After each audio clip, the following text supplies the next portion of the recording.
히브리서 4장 12절부터 16절 말씀입니다. 히브리서 4장 12절입니다. 하나님의 말씀은 살아있고 활력이 있어 좌우에 날선 어떤 검보다도 예리하여 혼과 영과 및 관절과 골수를 찔러 쪼개기까지 하며 또 마음의 생각과 뜻을 판단하나니 지으신 것이 하나도 그 앞에 나타나지 않음이 없고 우리의 결산을 받으실 이의 눈앞에 만물이 벌거벗은 것 같이 드러나느니라. 그러므로 우리에게 큰 대상이 계시니 성천하시니 곧 하나님의 아들 예수시라. 우리가 믿는 도리를 굳게 잡을지어다. 우리에게 있는 대상은 우리의 연약함을 동정하지 못하실 이가 아니요 모든 일에 우리와 똑같이 시험을 받으신 이로되 죄는 없으시니라. 그러므로 우리는 긍휼하심을 받고 때를 따라 돕는 은혜를 얻기 위하여 은혜의 보좌 앞에 담대히 나아갈 것이니라. 아멘. 핍박과 환난의 시대에 오늘 히브리 기자는 말씀을 붙들라고 하나님의 은혜 보좌 앞에 나가라고 우리에게 말씀을 하고 있습니다. 우리가 목숨이 경각에 달려있고 어려운 환경이 오면 구차하게 살기가 쉽습니다. 목숨을 구걸하기 쉽고 사람이 사는 것이 하나님 앞에보다도 자기가 살려고 자기 중심이 되기 쉽습니다. 오늘 히브리 기자는 이 어려운 시기에 하나님 나라를 생각하면서 영원한 안식을 생각하면서 하나님 말씀을 붙잡아라고 우리에게 말씀하고 있습니다. 3장 4장의 내용을 보면 예수님을 깊이 생각하라. 우리 믿는 도리의 사도이시며 대장이신 예수님을 깊이 생각하라. 이렇게 시작을 합니다. 하늘의 부르심을 받은 거룩한 형제들아. 이렇게 3장 1절에서 히브리 서신을 받는 사람을 칭하고 있는 걸 볼 수가 있습니다. 우리는 하늘의 부름을 받은 사람이에요. 거룩한 형제들이에요.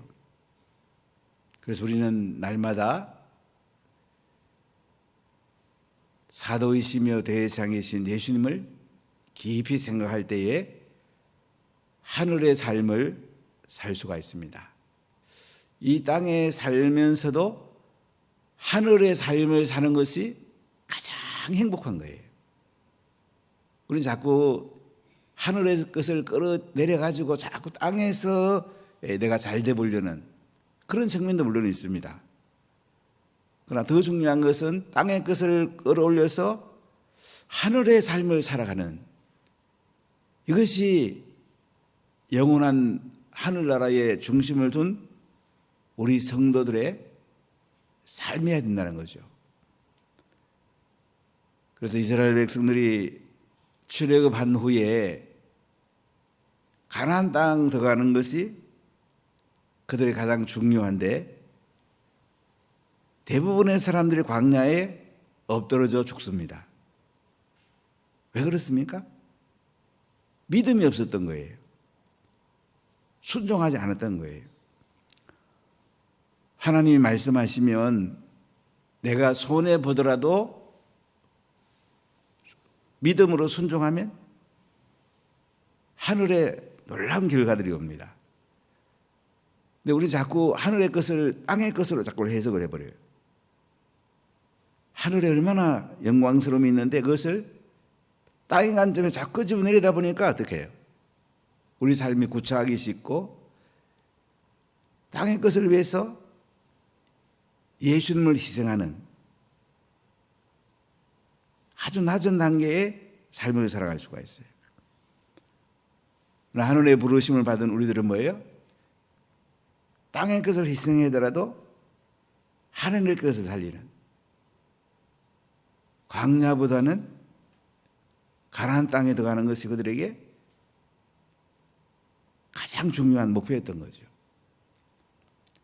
특히 가데스 바네아에서 하나님이 더 가라 그러면 바로 더 가면 됐는데 인간적 계산에다가 그것이 어떤 곳이고 우리가 또 싸워 이길 만한 건가 인간적으로 계산했다가 광야를 38년 동안 뺑뺑이 돌게 됩니다. 우리 신앙의 삶의 중심은 말씀이 잣대입니다. 이해가 안 되고 우리가 어떤 건 받아들이기 힘들 수도 있어요. 그래도 말씀대로 살면 어떻습니까? 말씀대로 역사가 나타나는 거예요. 그러니까 이스라엘 백성들이 출애굽한 거 자기 힘으로 한 거 한 개도 없잖아요. 하나님의 전적인 은혜죠. 6월절 어린 양의 피를 바른 집은 첫 아들들이 다 살았죠. 짐승의 첫 새끼에 살았죠. 안 바른 애굽의 집들은 다 죽었습니다. 큰 표적을 보여주는 거죠. 예수님의 보혈이 발린 사람은 뭐예요? 구원을 받지요. 하늘의 시민권을 갖게 되죠. 홍해를 건넙니다.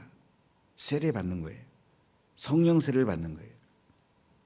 우리 성령 세례를 받아야지 이 땅을 이길 수가 있습니다. 구름 기둥과 불 기둥이 떠오르잖아요. 그럼 구름 기둥, 불 기둥 따라가면 되는 거예요. 예수님만 바라보면 어렵지 않아요. 마른 광야, 하나님이 반석에서 물을 주시고 만나를 내려주시고 배출하기를 주시고 하나님께서 땅에 필요한 것들을 다 주십니다. 농사 짓지 않아도 길쌈하지 않아도 하나님 양식을 주시고 옷이 떨어지지 않게 하시고 하나님께서 공급해 주는 거예요. 가데스 바네아에서 가나안 땅도 가라. 또 가면 되는 거예요. 여러분 예수 믿는 거는 참 단순하게 생각하면 굉장히 쉽고요. 복잡하게 생각하면 굉장히 어려운 거예요. 우리 믿음이라는 건 단순한 데서 나오는 거예요. 복잡할 게 뭐가 있어요? 저는 원래 굉장히 복잡한 사람이에요. 굉장히 논리적인 사람이고 논리학을 공부하고 법학을 공부하고 하나하나 따있던 사람이에요. 근데 예수님을 만나고 성령을 받고 나니까 단순해지더라고요. 저는 어렵게 생각하는 거 없어요. 뭐든지 쉽게 생각해요. 뭐든지 단순하게 생각하고 뭐 안 되는 게 어디 있습니까? 하나님이 되게 하는 거죠. 물론 내 힘으로 안 되는 게 대부분이죠. 오늘 하나님이 하시면 다 되는 거죠. 하나님을 신뢰하는 거죠. 이스라엘 백성들이 가나안 땅에서 더 가라. 예, 아멘. 그러면 모세 따라 더 가면 되잖아요. 얼마나 쉬워요. 근데 사람도 이게 희한해요.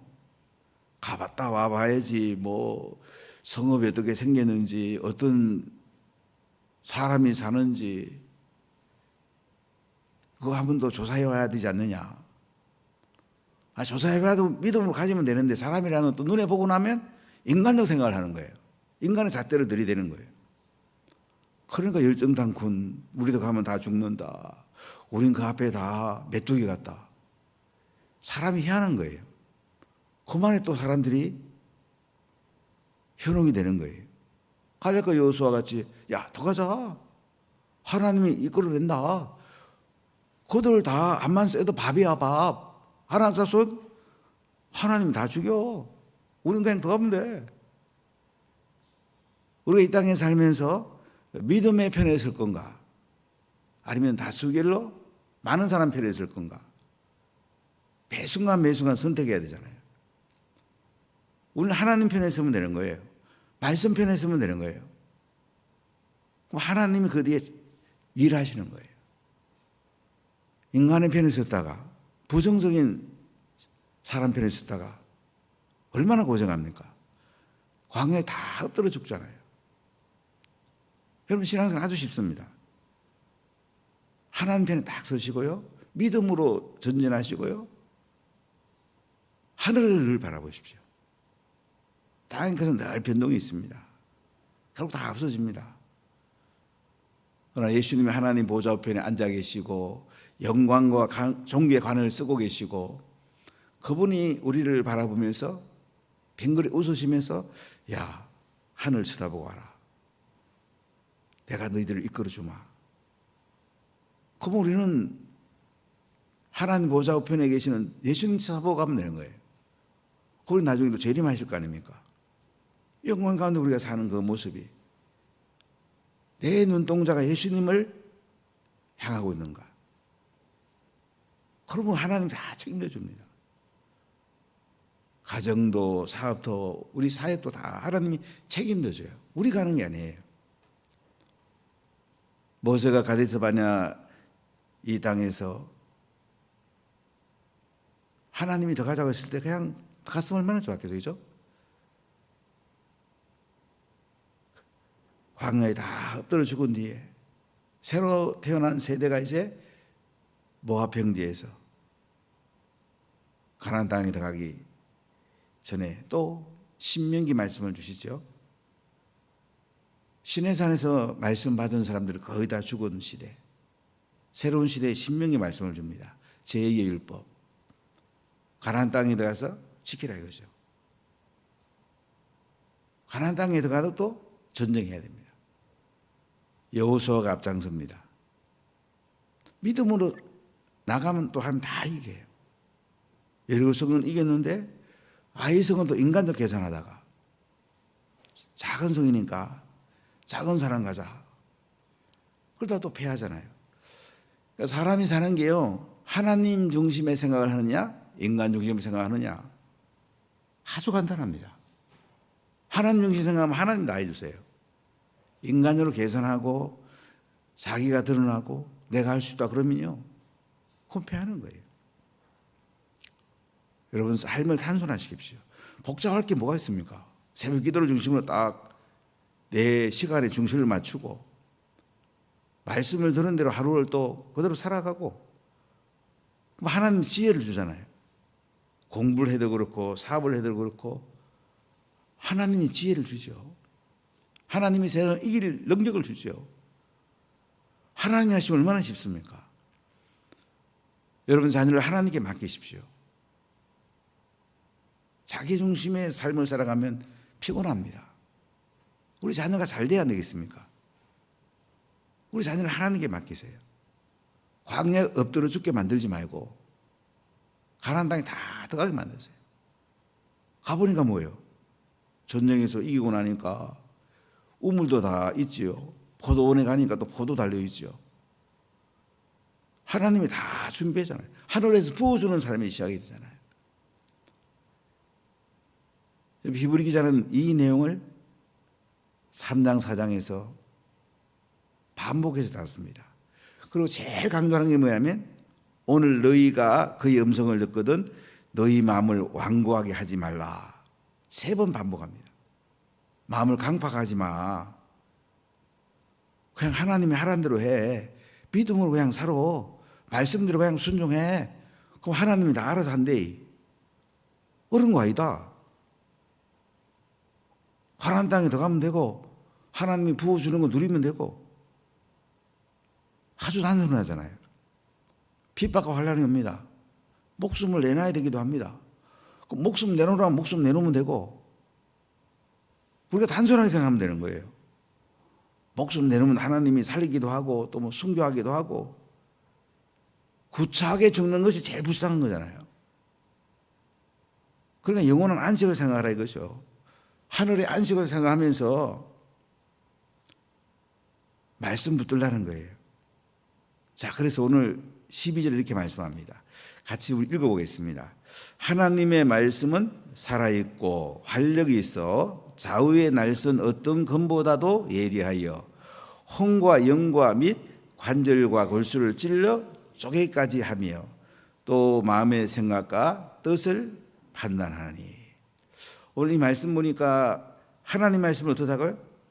살아있습니다. 하나님 말씀을 우리가 받으면 어떻게 해요? 내 영이 삽니다. 매일매일 하나님 말씀을 받으세요. 영이 살아야지 정신이 살고요. 여기도 건강해집니다.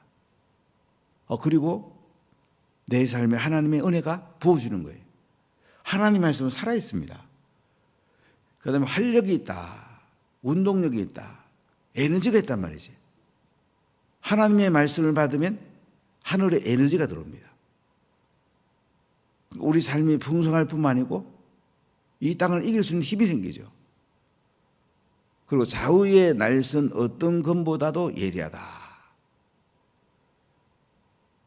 이 편지가 쓰일 때 보면 그 로마 시대의 검 가운데 좌우의 날선 검들이 있었어요. 이런 검보다도 더 예리하단 말이에요. 그래서 혼과 영과 및 관절과 골수를 찔러 쪼개기까지 한다. 그래서 하나님 말씀이 들어오면 옳은 것과 그런 것을 찔러 쪼갭니다. 땅의 것과 하늘의 것을 찔러 쪼개요. 우리는 영과 혼과 육, 여기에 대해서는 뭐 신학적으로 논란이 많습니다만은 일단 우리는 영적인 부분이 있고 지적인 혼적 부분이 있고 관절 골수 육적인 부분이 있어요. 하나님은요, 영적으로 우리가 하나님 편에 서면 악한 영이 떠나갑니다. 예수 이름으로 악한 영이 떠나가요. 예수를 명령을 악한 영을 떠나가라. 이 명령을 좀 많이 하십시오. 저는 종종 이 명령을 좀 많이 합니다. 악한 영은 떠나가라. 내 속에 있는 악한 영은 떠나가라. 운하교에 있는 악한 영은 떠나가라. 우리 자녀 속에 있는 악한 영은 떠나가라. 이 세대에 있는 악한 영은 떠나가라. 악한 영은 명령하는 거예요. 하나님께서 하늘의 것과 땅의 것을 분리를 해요. 거룩한 것과 거룩하지 않은 걸 분리를 한단 말이에요. 이 말씀이 기준이란 말이지. 우리가 모든 것을 결국 말씀으로 분별해야 돼요. 땅이 얼마나 혼탁합니까? 문화가 발달되고 잘 살게 되니까 사람들은 자꾸 이름은 독창적이라 그러면서 창의적이라 하면서 안 좋은 걸 많이 생각해. 동성애, 동성혼, 요새 뭐 생활 동반자법, 그 불란스에 뭐 그런 게 있다고 그래요. 아니 프랑스만 나쁜 걸 왜 또 가져와요? 영국 암흑의 의원, 정신 바짝 차려야 돼. 그런 친구들 30대 초반의 의원들이 제정신이 아니에요. 좋은 거 가져와. 왜 안 좋은 거 가져와? 우리가 하늘로부터 좋은 걸 가져와요. 말씀으로부터 모든 게 판단을 해봐야 돼. 좋은 건지 안 좋은 건지.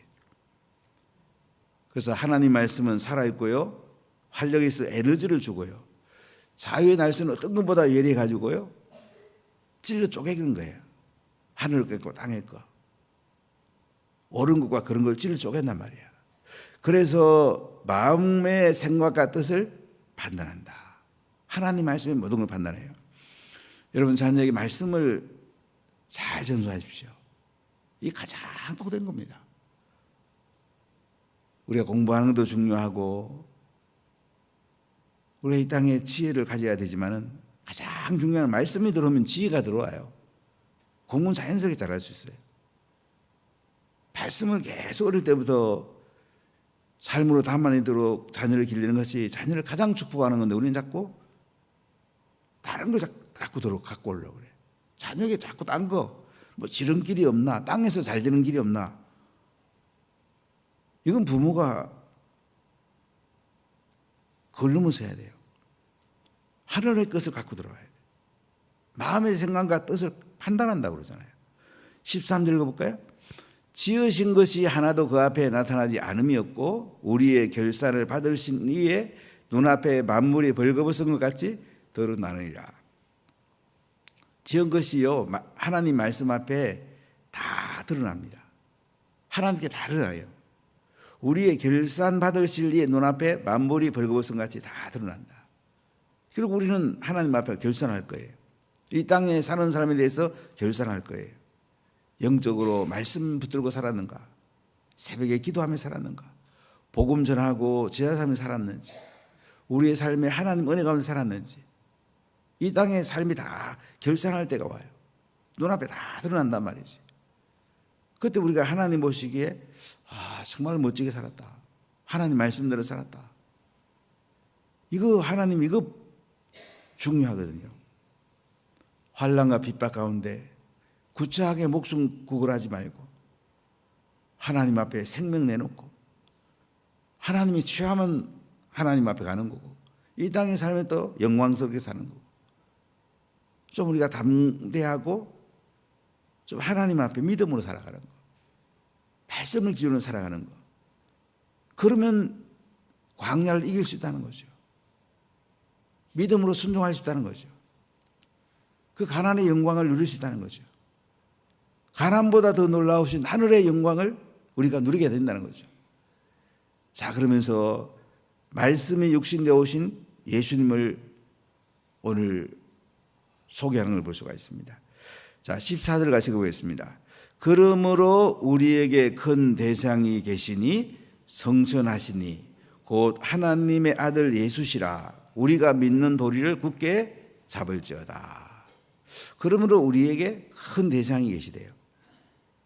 대상은 백성의 죄를 가지고 하나님 앞에 나가는 사람이에요. 우리 큰 대상이 계시는데 그분은 성천하시니 십자가에 못 박아 우리 죄를 짊어지고 죽으시고요. 무덤에서 3일 만에 부활하시고 성천하신 이랍니다. 하나님의 아들 예수시랍니다. 우리가 믿는 도리를 굳게 잡을지어다. 우리가 믿는 도리를 굳게 잡아야 돼. 물론 예수님이 내 손을 잡아주시고 예수님이 나를 안아주시면요. 우리가 믿는 도리를 굳게 잡아야 돼. 하나님의 손에 잡혀야 돼. 예수님 손에 잡혀야 돼. 15절 같이 읽어보겠습니다. 우리에게 있는 대상은 우리의 연약함을 동정하지 못하실 이가 아니요 모든 일에 우리와 똑같이 시험을 받으신 이로되 죄는 없으시니라. 우리 대상 예수님은 어떤 분이에요? 우리 연약함을 동정하지 못하실 분이 아니란 말이야. 우리 연약함을 다 알고 계시란 말이에요. 우리가 고난받는 것도 알고 계시고 우리 어려움 당하는 거 다 알고 계시단 말이죠. 목숨을 내놓고 예수님을 믿어야 되는 시기니까 참 얼마나 힘든 시기겠습니까? 우리가 연약한 걸 다 알고 계시단 말이지. 구차히 목숨을 구걸할 그런 약한 존재인 것도 안단 말이지. 그런데 그분은 모든 일에 똑같이 시험을 받았단 말이에요. 우리와 같이 시험을 받으셨단 말이죠. 시험에서 이겼단 말이죠. 광야에서 예수님이 마귀와의 시험에서도 이기고요. 우리 예수 이름으로 이겨야 된단 말이죠. 예수님은 죄는 없으시다. 죄가 없기 때문에 우리 죄를 짊어지고 십자가에 대신 죽을 수가 있는 거예요. 동정녀 마리아의 태반에 태어난다는 말은 그분은 죄가 없단 말이에요. 바로 이 예수님의 은혜의 보좌 앞으로 나가라 이거예요. 자, 16절 읽어보겠습니다. 그러므로 우리는 긍휼하심을 받고 때를 따라 돕는 은혜를 얻기 위하여 은혜의 보좌 앞에 담대히 나아갈 것이니라. 우리는 긍휼하심을 받았다. 긍휼하심은 심판받아야 마땅한데 심판하지 않는 거예요. 하나님 우리를 심판해야 마땅한데요. 예수님의 은혜로 우리가 긍휼하심을 받았어요. 지옥 가는 심판을 안 받는 은혜를 주셨어요. 때를 따라 돕는 은혜를 얻기 위해서. 때를 따라서 예수님 우리에게 늘 은혜를 부어주기 원해요. 하나님의 은혜가 부어져야지 우리가요 이 땅에서 하늘의 삶을 살 수가 있어요. 이 땅의 영광스러운 하늘의 삶이 우리 가운데 임하게 되는 것입니다. 그래서 어떻게 하라는 겁니까? 은혜의 보좌 앞에 담대히 나아갈 것이니라. 은혜의 보좌 앞에 담대히 나가란 말이에요. 여러분 인생을 살아갈 때요 말씀에 딱 기준을 맞추세요. 새벽 기도에 기준을 딱 맞추세요. 그러면 되기 쉽습니다. 자꾸 인간으로 계산해. 아, 오늘 피곤한데 또 늦게 일어나고 뭐하고 이러다 보면 이제 자꾸 흐트러지는 거예요. 뭐 특별한 경우는 있을 수도 있어요. 그러나 우리가 되도록이면 예수님께 중심을 맞추십시오. 기도하고 말씀에 중심을 맞추십시오. 은혜의 보좌를 자꾸 바라보세요. 그 은혜의 보좌 앞에 담대히 나가란 말이에요. 그럼 예수님이 우리 손잡아 주시죠. 예수님이 은혜를 베풀어 줍니다. 지혜를 베풀어줍니다. 하늘의 온갖 좋은 것들을 부어줍니다. 그럼 우리 인생이 세상을 담대히 이길 수가 있죠. 하나님이 승리하게 합니다. 그래서 오늘 우리에게 뭐라고 합니까? 우리가 믿는 도리를 굳게 잡아라. 은혜 보좌 앞에 담대히 나가라. 말씀 붙잡아라. 예수님의 손에 잡혀라. 은혜 보좌 앞에 담대히 나가서 구차하게 생명 구걸하지 말고 하나님께 다 맡기고 하나님의 그 은혜 가운데 살아가라 이거예요. 그래서 하나님이 승리케 하는 인생이 되라고 말씀합니다. 할렐루야. 기도하겠습니다.